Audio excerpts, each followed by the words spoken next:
DoorDash here, coming to you with a video today, and I want to expound off of my previous videos explaining how the gig contract works and why it's such an important thing for you as a gig worker to understand this, so you understand what it is you're dealing with and what it is that we need to address. And that is the confiscation of an unfair amount of your labor. That is the main issue that I was trying to highlight in going through the TOSs and going through the contracts. They are taking 70 to 90% of your labor and your money that could be going to your business. What does this tell you? Number one, it tells you, of course, we know there's demand for our services. Two, it tells you there's enough money for our services. And three, it tells you that they're taking that. And the question is, what are they doing with it? And how are they not showing a profit when they're taking that amount of money? Those are the questions and the things we should be focused on as a community, asking those questions and asking our governmental figures to go in and say, hey, what is happening here? Let's open the books up, crack them open, and figure it out. I think I have some answers for you, but first, I really need you to understand this. So let's get into understanding what it is. I'm going to try to put this in terms I think are easily understandable terms, and let's look at it from the perspective of, say, an NFL football player and apply that as if they were in the gig world and doing a gig contract. So, as you know, now not every aspect is going to be covered. We're not going to be able to get into the gameplay and stuff like this, but I want you to understand it from the perspective of, let's say an NFL, let's say that basically, if you look at the world here, Dasher would be the player, the agent would be DoorDash, and the customer in the restaurant is the NFL football team and the fans that are watching. The money comes from the fans, which goes to the, which also goes to the team, and of course, the agent in the middle and the player are two. The agent is between the player and the football team. So the agent should be getting some money, of course, we would say in this instance. But the main issue here is the question of, is the money that the agent getting, how much should the agent actually get? How much is the value of the agent's services? And this is where, you know, in a world of light shining in, people will be going, yeah, you're right, okay. And the player will be looking at this and saying, wait a minute, why is this agent taking all of this money? That makes no sense at all. And it doesn't, right? So I want you to think of the players in that perspective. You've got Dasher is the player, agent is DoorDash, football team, fans represent customers and restaurant. So let's look at it and say, football player comes, or agent goes to football player and says, I need players. And the agent has now gone on behalf of the player and said, listen, I am going to find you football players to come play for your team. Now, the agent has decided, I'm going to not show the football player because I'm going to keep them completely out of it. They're separated over here. And the key is not allowing the player access to the team or the fans to be able to say, hey, do you want to pay me directly to play and entertain you and provide you the services I'm going to provide? The agent separates that and tells the player, you don't have access to them without going through me. I am the gateway. So believing that, and because the player in this case doesn't have access to attorneys, doesn't have access to anybody who can educate him, he's just gone down and found some random person and said, I think, you know, you watched them play and said, I think you're good enough to play. I'm going to market you. I'm going to find you a team and I'm going to get you to play, and I'll come back and I'll tell you what that is. Be on standby. I'm going to call you up, or, you know, have your phone ready. I'm going to send you the contract on your phone. You sign it and you're ready to go for the game this coming Sunday. Or let's just say we're just taking for the entire season. So guys sitting there like, okay, great. He's poor. He doesn't have any money. He's sitting there thinking, man, this is great. I'm going to get to play football. This is fantastic. Professional football. Agent calls him up and says, listen, I have a contract for you to play, guaranteed minimum $100,000 for this season. And the guy's like, okay, well, is that all? I thought they made not $100,000. That's the guarantee. There could be more at the end of the season, depending on how it goes. You could get paid more. There's tips, or there's bonuses, there's money, there's, you know, depending on how well the games are watched, all that stuff. There's money, but I'll show you that at the end. The only thing is you're going to have to travel all of these miles. You're going to have to fund yourself. You're going to have to stay at hotels. You have to put all of that up front, but you're going to get $100,000 at the end of the season. Can you do it? And it's like, well, okay, fine. Yeah, sounds great to me. I'll make it happen. So that person goes and expends all their personal costs, goes around, shows up, plays, end of the season, sends them a check, $150,000. Now the player has put all, they've got credit card debt, they've got all, they've expended it out. So by the time they get done, they're like, here's $100,000 and here's a $50,000 bonus. And the player's like, wow, oh my God, I made $150,000. Well, they go to file taxes. They realize, holy cow, after you take out taxes and you look at all the expenses I spent, man, I only made $30,000. Holy cow. I only made $40,000. That's crazy. I mean, this is nuts.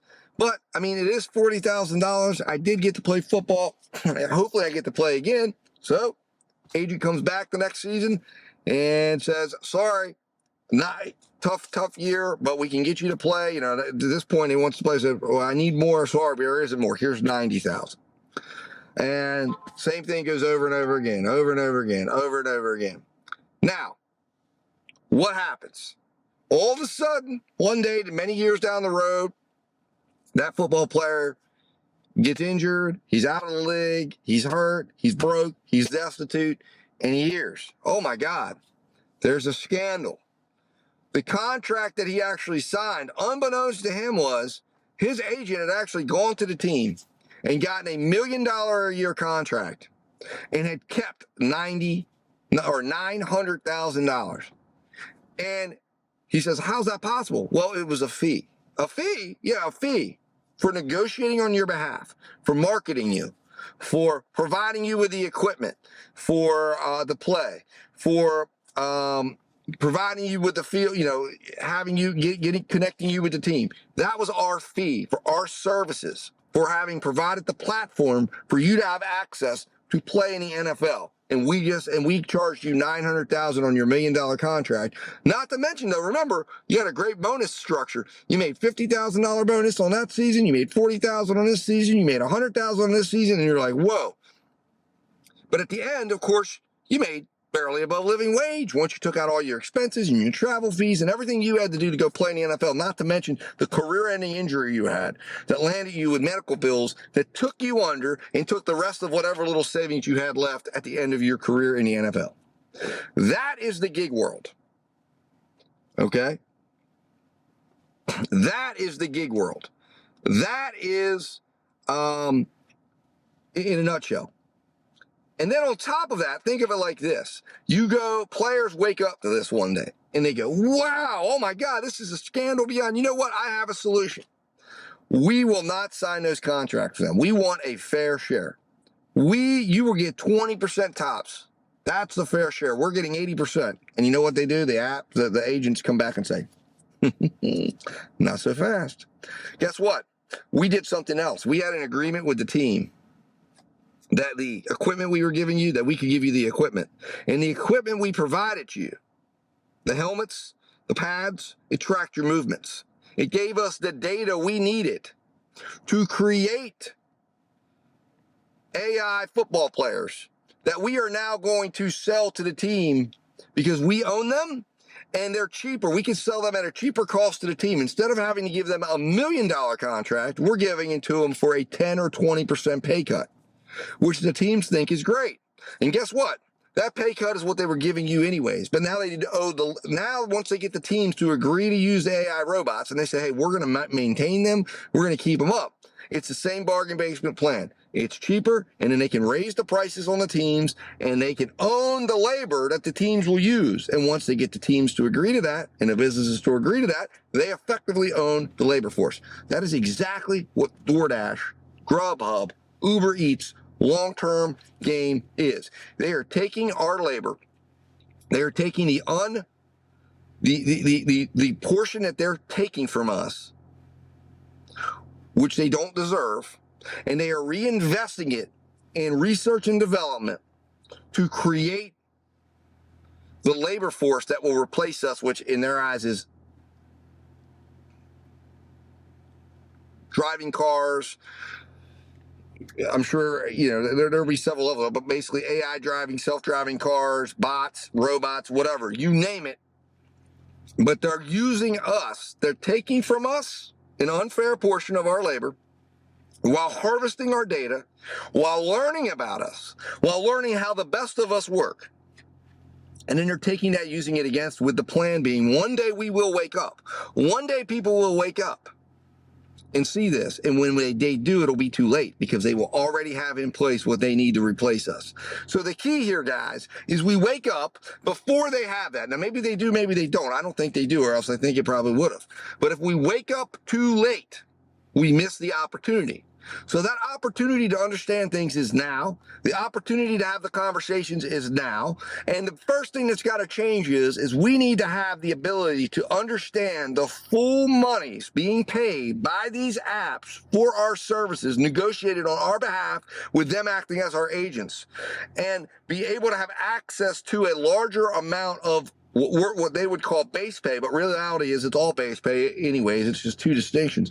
But the amount that's being paid to them, that's not a tip, that's essentially not optional, the guaranteed pay that's coming into these apps, that they are using us and holding us out to say, hey, this person's going to deliver for you, and we want a 30% cut out of that order so they can deliver it and they can afford to. When reality is the only thing they're doing is upkeeping their computer systems. And the reality is their biggest expense, if you look at their expense sheet, is not upkeeping the app. It's R&D, research and development, for future technology to replace us.